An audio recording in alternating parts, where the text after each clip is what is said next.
It didn't pay them to stay too long on a single job. You can see the results here in the Lady Chapel at Ely. All the painted glass smashed, and unfortunately, the beautiful series of carvings of the life of the Virgin was within reach. And they've knocked off every head, made a marvelous job of it. There wasn't much religion about it.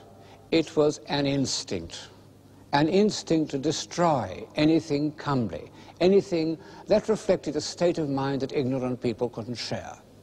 The very existence of these incomprehensible values enraged them. The visible aspect of civilization took a hard knock from Protestantism, or if you prefer it, from H.G. Wells's Community of Will. And in some ways it never recovered. For example, one can't point to a single piece of specifically Protestant architecture or sculpture, which shows how much these expressions of civilization depended on the Catholic Church.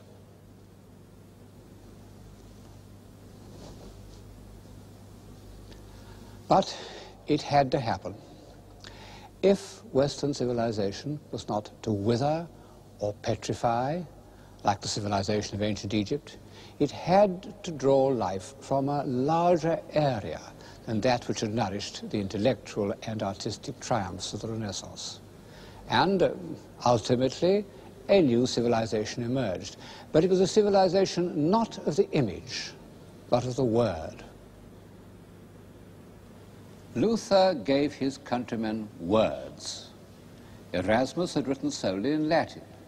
Luther translated the Bible into German, noble German too, as far as I can judge, and so gave people not only a chance to read Holy Writ for themselves, but the tools of thought. And the medium of printing was there to make it accessible. The translations of the Bible by Calvin into French, by Tyndale and Coverdale into English, were crucial in the development of the Western mind. And if I hesitate to say to the development of civilization, it's because they were also a stage in the growth of nationalism. And as I've said, and shall go on saying this series, nearly all the steps upward in civilization have been in periods of internationalism. Well, whatever the long-term effects of Protestantism, the immediate results were very bad. Not only bad for art, but bad for life. The North was full of bully boys. They appear frequently in 16th century German art, very pleased with themselves, apparently much admired. They rampaged about the country and took any excuse to beat people up. All the elements of destruction were let loose. 30 years earlier, Dürer had done a series of wood engravings illustrating the apocalypse. You can say that they express the Gothic side of his nature, or you can regard them as prophetic, because they show with terrifyingly effective precision the horrors that were to descend on Western Europe, both sides proclaiming themselves as the instruments of God's wrath. Fire rains down from heaven on kings, popes, monks, and poor families.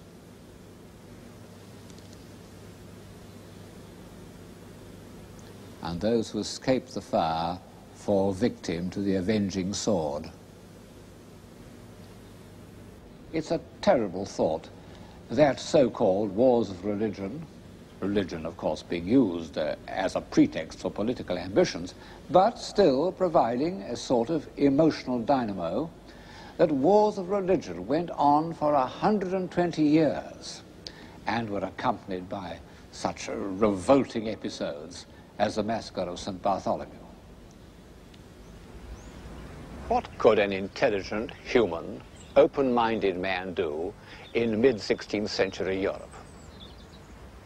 Keep quiet, work in solitude, outwardly conform, inwardly remain free.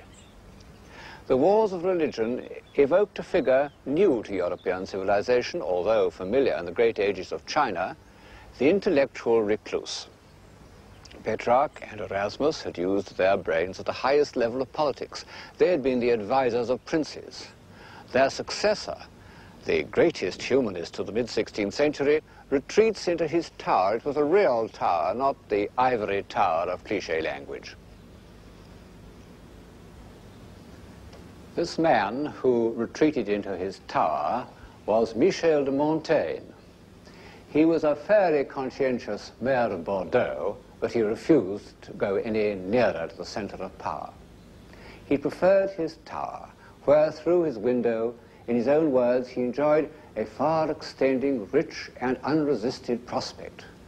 There is my seat, there is my throne.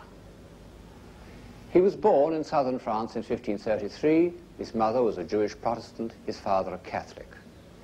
He had no illusions about the effect of the religious convictions released by the Reformation.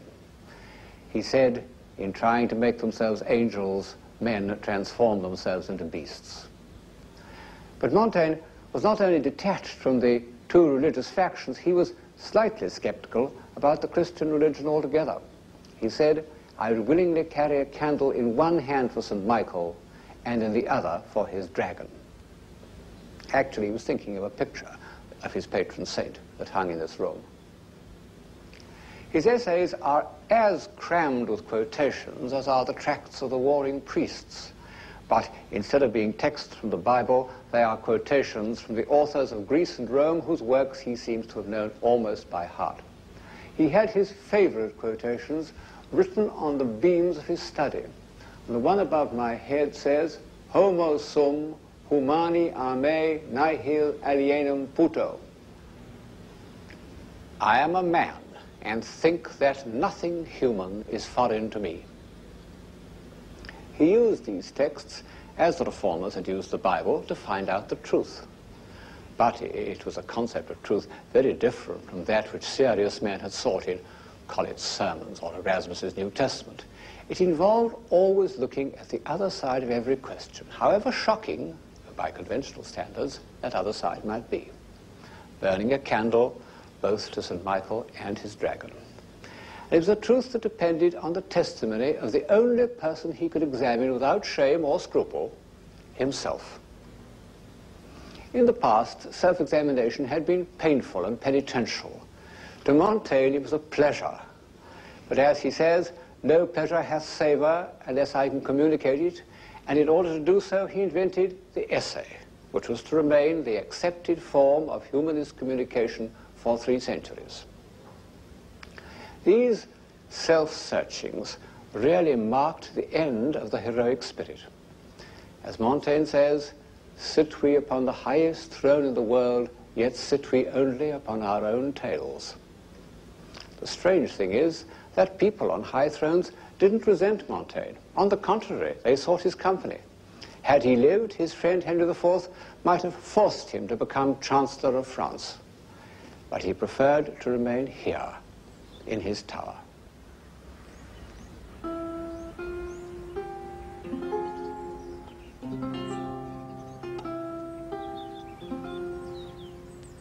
Such was the egocentric isolation that the wars of religion forced on the most civilized man in late 16th century Europe.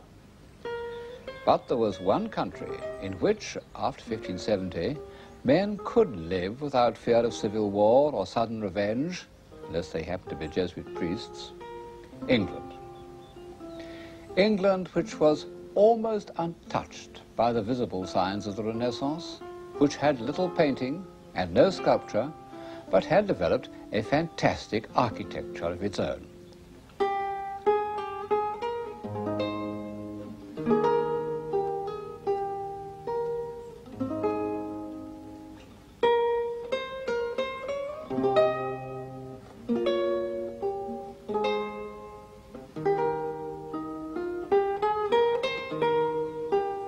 I suppose it's debatable how far Elizabethan England can be called civilized. Certainly, it doesn't provide a reproducible pattern of civilization, as does, for example, 18th century France. It was brutal, unscrupulous, and disorderly. But if, as I've suggested, the first requisites of civilization are intellectual energy, freedom of mind, a sense of beauty, and a craving for immortality, then the age of Spencer and Marlowe, of Dowland and Bird, was a kind of civilization.